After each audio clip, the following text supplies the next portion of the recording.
तर पाठ 6 आभाळाची आम्ही लेकरे. कवितेचे कवी आहेत वसंत बापट. जन्म 1922-2002. प्रसिद्ध कवी. त्यांची 11वी दिशा, सकीना, प्रवासांच्या कविता, शिंग फुंकिले रणी, मानसी, शूरमर्दाचा पोवाडा, मेघहृदय, तेजसी, राजसी हे काव्यसंग्रह, चंगामंगा, अबडक तबडक, आम्ही बालगोविंद हे बालवाङ्मय, 12 गावचं पाणी हे प्रवासवर्णन इत्यादी पुस्तके प्रसिद्ध आहेत. सर्व माणसे ही निसर्गाची लेकरे आहेत. या कष्टकऱ्यांमध्ये माणुसकीचे नाते अभंग म्हणजे न तुटणारे असल्यामुळे त्यांच्यामध्ये कोणत्याही प्रकारचा भेदभाव नसतो. प्रस्तुत कवितेतून कवीने हा मानवतावादी उदात्त विचार आणि संदेश दिला आहे. प्रस्तुत कविता शिंग फुंकिले रणी या काव्यसंग्रहातून घेतलेली आहे. म्हणजे आपण 2 कॅटेगरी केली. एक कष्टकऱ्यांची म्हणजे तुमची आणि आमची. आपण कष्ट करतो, वेगवेगळ्या प्रकारचे कष्ट आहे. बौद्धिक म्हणजे ब्रेननी, जे ऑफिसमध्ये काम करतात ते बौद्धिक कष्ट करतात. जी लोक फिजिकली इन्वॉल्व असतात, समजा आपला झाडूवाला असू दे किंवा आणखीन कोणतं असू दे, ते फिजिकली आहे. तर हे कष्टकरी. आणि दुसरा शेतकरी म्हणजे या सगळ्यांसाठी अन्न पिकवतो. आता त्याच्यामध्ये डॉक्टर पण आहे. तो डॉक्टर कशामध्ये येईल? मानसिक कष्ट करतो, मेंटली त्याच्यासाठी जास्त स्ट्रेंथ आहे. इंजिनियर पण मेंटली वर्कआउट त्याचं जास्त आहे. तर कष्टकरी हे 2 प्रकारचे आहे. फिजिकल वर्कआउट करणारे आणि मेंटली वर्कआउट करणारे. तर ह्या सगळा 2 कॅटेगरीमध्ये विभागलेला आहे. एक शेतकऱ्याचा वर्ग, तो काय करतो? फिजिकली जास्त काम करतो. आणि आपला दुसरा वर्ग जो आहे तो फिजिकली आणि त्याचबरोबर मेंटली काम करतो. आणि कामाशिवाय पर्याय नाही. काम के बिना आप लोग को कहीं भी कुछ भी आसानी से नहीं मिलेगा. आणि हे करत असताना कुठेही जातो आपण. आता तुम्ही बघितलं 10th स्टँडर्डचा रिझल्ट लागलेला आहे किंवा तुम्हाला ॲडमिशन 11वीची घेतात, त्यावेळेला रिझर्वेशन कोठा मागतो. तुम्ही न्यूजमध्ये ऐकता मतलब एक्स कॅटेगरी मागते रिझर्वेशन, एक्स कॅटेगरी मागते आणखीन रिझर्वेशन. तर रिझर्वेशन कशाला पाहिजे? हमारे कॉन्स्टिट्यूशन में लिखा है कि इसको ये देना है, उसको वो देना है. जब भी वो कॉन्स्टिट्यूशन लिखा गया, डॉक्टर बाबा साहेब अम्बेडकर ने उस कॉन्स्टिट्यूशन को लिखा, तभी वो समय की परिस्थिति बहुत अलग थी. उस ज़माने में लिटरेट लोग कम थे. उस ज़माने में फ़िज़िकल वर्क ज़्यादा होता था, मेंटली वर्क कम होता था. तो बहुत सारे कैटेगरी में लोग एक दूसरे को तुच्छ भाव से देखते थे और इसीलिए रिज़र्वेशन का लॉ बनाया गया. लेकिन अब कंडीशंस सिचुएशन से बदल गई है और इसके हिसाब से हमको भेदभाव को नष्ट करना है. जितना डॉक्टर का ओहदा, जितना डॉक्टर इम्पॉर्टेंट है, उतना ही इम्पॉर्टेंट उसके क्लिनिक में काम करने वाला जो स्लीपर है, बॉय है या लेडी है या वार्ड बॉय है, वो उतना ही इम्पॉर्टेंट है. जैसे हम लोग बोल नहीं सकते कि डॉक्टर खुद आके अपने हॉस्पिटल में क्लीनिंग नहीं करेगा, बराबर. तो वैसा ही इंजीनियर जितना इम्पोर्टेंट है उतना ही इम्पोर्टेंट वो बिल्डिंग बांधने वाला एक नॉर्मल वर्कर होता है, जो थ्रेड से बराबर एकदम देखो प्रॉपर, ये उसको वो पढ़ा लिखा नहीं रहता है. उसका नापने का एक ये रहता है, एक थ्रेड वाला कुछ ऐसा उससे बांधा हुआ रहता है. आपने देखा है कभी? और वो प्लेन करता है तो एक ये इससे स्ट्रक्चर या मैप बनाता है इंजीनियर. लेकिन जो नॉर्मल जो इंसान होता है, जो बिल्डिंग बांधता है, घर बनाता है, वो कम पढ़ा लिखा होता है, अनपढ़ होता है. उसको तो बराबर वो लेंथ क्या करेगा? धागे से नापेगा, धागे से उसकी ऊंचाई नापेगा. अभी मान लीजिए इसका 9 फीट है या 10 फीट है, तो वो मैप में बनाता है इंजीनियर 10 फीट. लेकिन यहाँ पे नापने का काम कौन करता है? वो नॉर्मल वर्कर. वो नॉर्मल वर्कर भी उतना ही इम्पॉर्टेंट है जितना इंजीनियर होता है. ध्यान में है? अभी जैसे गोल्ड के दुकान में वो बड़ा बिजनेसमैन है, लेकिन उससे भी वो कभी इम्पोर्टेंट है जब भी वो उसके दुकान से जो वर्कर सोने के दागिने बनाता है या ऑर्नामेंट्स बनाता है, वो उतना ही इम्पोर्टेंट है. वो अच्छी डिज़ाइन बनाएगा, अच्छा तभी उसका सेल होगा ना. तो हर इसमें छोटे से छोटा व्यक्ति उतना इम्पोर्टेंट होता है जितना कि बड़ा व्यक्ति होता है. इसीलिए हमको कोई भी भेदभाव करने का अधिकार नहीं है. चाहे कोई भी इंसान हो, बड़ा हो छोटा हो। अमीर इंसान अमीर है इसके लिए बड़ा नहीं है, बल्कि वो गरीबों की वजह से अमीर बना है। बराबर है ना। अगर गरीब नहीं होते तो उसके पास पैसा नहीं मांगते, उसके पास पैसा नहीं मांगते तो वो अपना पैसा इंटरेस्ट के साथ उनको नहीं देता। उसको पैसा किससे कमा रहा है? इंटरेस्ट के ऊपर कमा रहा है। बराबर है ना। गरीब है इसके लिए अमीर आदमी है। तो हमें क्या करना है? ये भेदभाव को मिटाना है, ये भेदभाव को नहीं रखना है। जिस तरह से ये धरती माँ हमारी माँ है, वैसे हमारे पिता हमारा आकाश है। और जिस तरह माँ हमारे सबके लाइफ में इम्पॉर्टेंट है, वैसे पिता का भी उतना ही रोल होता है। पिता कभी बोल के नहीं दिखाता कि मैंने मेरे घर के लिए ये किया, और औरत होती है वो बोल के बता देती है, लेकिन पिता कभी बोलता नहीं है। उसके सब मन में होता है, और सब अपने बच्चों के लिए, अपनी फैमिली के लिए सब वो करता है, लेकिन इतना कभी वो अपने आप को इम्पोर्टेंस नहीं देता है। तो वो अपने बच्चों के लिए, अपने परिवार के लिए भी उतना ही इम्पोर्टेंट है जितना कि उसकी वाइफ इम्पॉर्टेंट है। तो माँ और पिता ये जैसे अपने घर के दो पिलर होते हैं, वैसे ही अपने देश के जो दो पिलर है, एक है किसान और एक है जवान। तो जवान यानी सोल्जर सीमा की रक्षा करते, बॉर्डर की रक्षा करते, और इसीलिए हम लोग सुकून से चैन से सो पाते हैं। वैसे ही हमारी माँ हमारे पूरे घर का ध्यान रखती, इसके लिए सुकून से हमारे पिता बाहर काम करके पैसा कमा सकते हैं। तो ये दोनों बैलेंस है। वैसे ही हमारे समाज के दो बैलेंस है। कष्टकरी दोन वर्ग आहे, एक शेतकरी आणि एक दूसरा कष्टकरी, यानी जो मेंटली काम करता है वो भी और फिजिकली वर्क करता है वो भी। तो ये जब करते हैं तभी जाके उनका फ्यूचर, मतलब माणसाचं स्वतःचं भविष्य आणि देशाचं भविष्य, वो इंसान का खुद का फ्यूचर और देश का फ्यूचर, वो दोनों बनता है। और इसीलिए हम लोगों को ये भेदभाव को मिटाना है। हे भेदभाव काढून टाकलं पाहिजे की का आपण भेदभाव, मला हे पाहिजे, जर तुम्ही डिझर्व करता ना तर तुम्हाला तुमच्या एक मार्क्सवर, तुमच्या कॅपॅसिटीवर तुम्हाला ॲडमिशन मिळालं पाहिजे, तुम्हाला नोकरी पण मिळाली पाहिजे। तर कास्ट वाईज नको, तुम्ही किती डिझर्व करता ते पोस्ट त्याच्यावर डिपेंड आहे की तुम्हाला ते मिळेल की नाही मिळेल ना। काय होतं, एक वेळेला रिझर्व कॅटेगरीमुळे काय होतं, एक मुलगा 65% आहे आणि एका मुलाला 90% आहे, पण रिझर्व कॅटेगरीच्या रूलप्रमुळे त्या 65%च्या मुलाला ॲडमिशन मिळतं आणि 90% असून पण त्या मुलाला ॲडमिशन मिळत नाही। तर हे चुकीचं आहे। तर हा भेदभाव जो आहे तो आपल्याला दूर केला पाहिजे। आज आपण सगळेजणं 21व्या शतकाकडून 22व्या शतकाकडे जात आहोत, तर हा भेदभाव आपण मिटवला पाहिजे।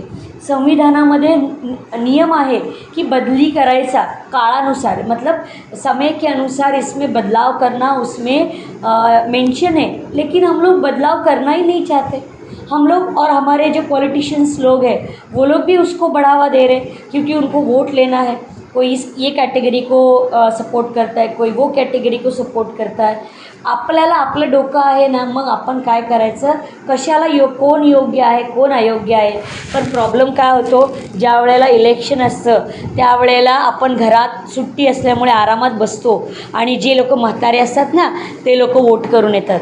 तर हे चुकीचं आहे। आणि त्या लोकांना मग तुम्ही आले म्हणून तुम्हाला 100 रुपये वोटिंगचे घ्या, 150 रुपये वोटिंगचे घ्या, वडापाव घ्या, तिथे बसल्या बसल्या लाईनीमध्ये चहा द्या, हे काय करतात, वोट खरेदी करतात, कळतं आहे। तर तुम्ही जर नीट विचार कराल, तुम्हाला जर प्रॉपर लीडर किंवा प्रॉपर तुमच्या देशाचं जर भविष्य करायचं असेल तर तुम्हाला योग्य तो निर्णय घ्यायला पाहिजे। कारण उद्या आज तुम्ही 12 किंवा 13 वर्षाचे आहात, आणखीन 5 वर्षांनी तुम्हाला वोटिंगचा अधिकार मिळणार आहे। तुम्ही उद्या जाऊन तुम्ही एक चांगले सुज्ञ नागरिक, म्हणजे एक चांगले मॅच्युअर्ड पर्सन तुम्ही होणार आहात।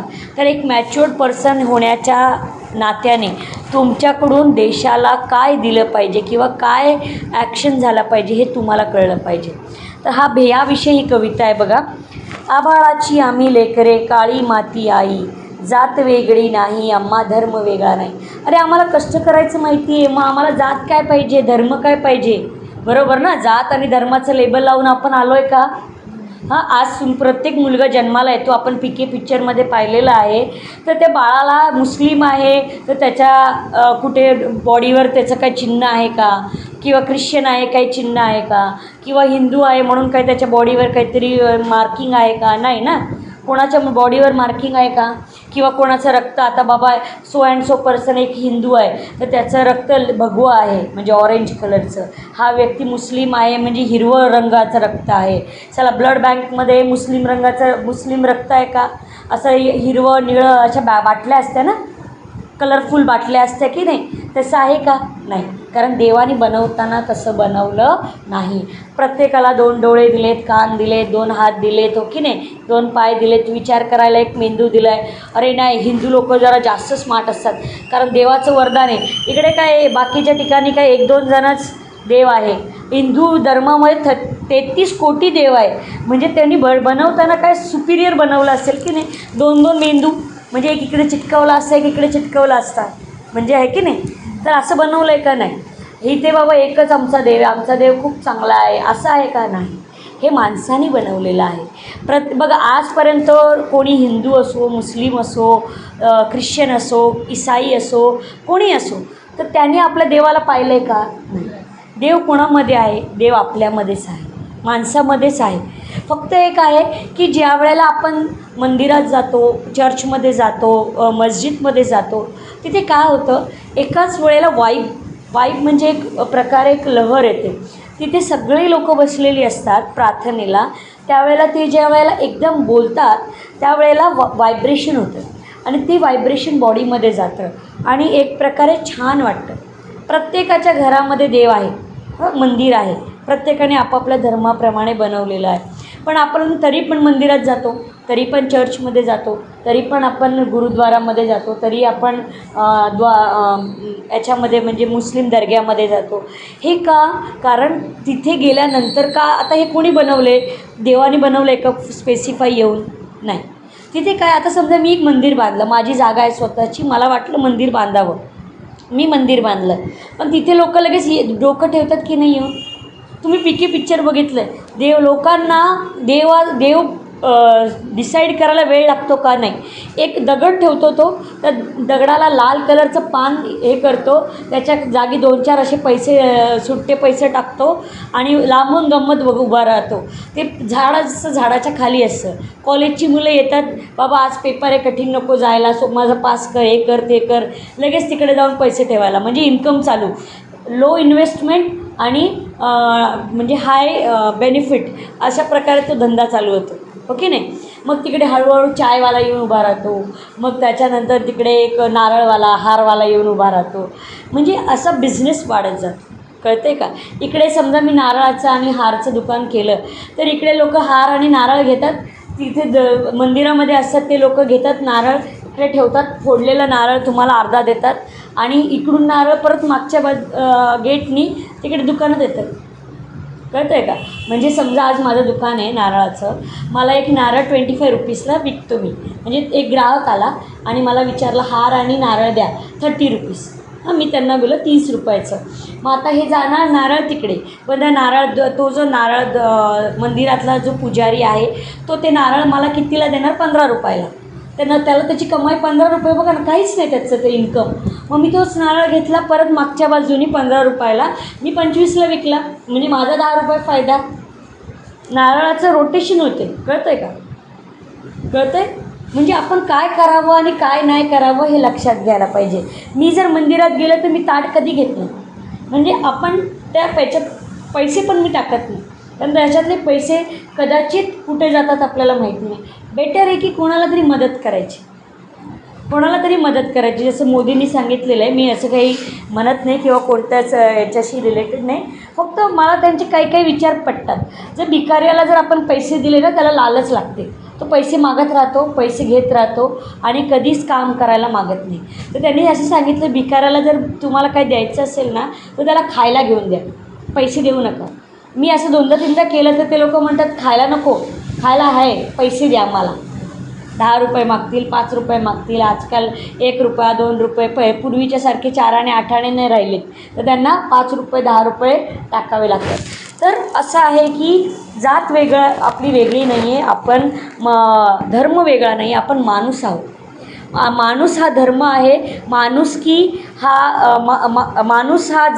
माणुसकी ही जात आहे, माणूस हा धर्म आहे आणि ते आपण पाळायचं आहे. जसं democracy is for the people by the people, जसं आपण म्हणजे माणसाने माणसासाठी बनवलेलं राज्य म्हणजे लोकतंत्र राज्य, तशा प्रकारे धर्म माणुसकी धर्म म्हणजे काय, लोकांनी लोकांसाठी लोकांच्या गरजा पूर्ण करण्यासाठी केलेलं कार्य म्हणजे माणुसकी.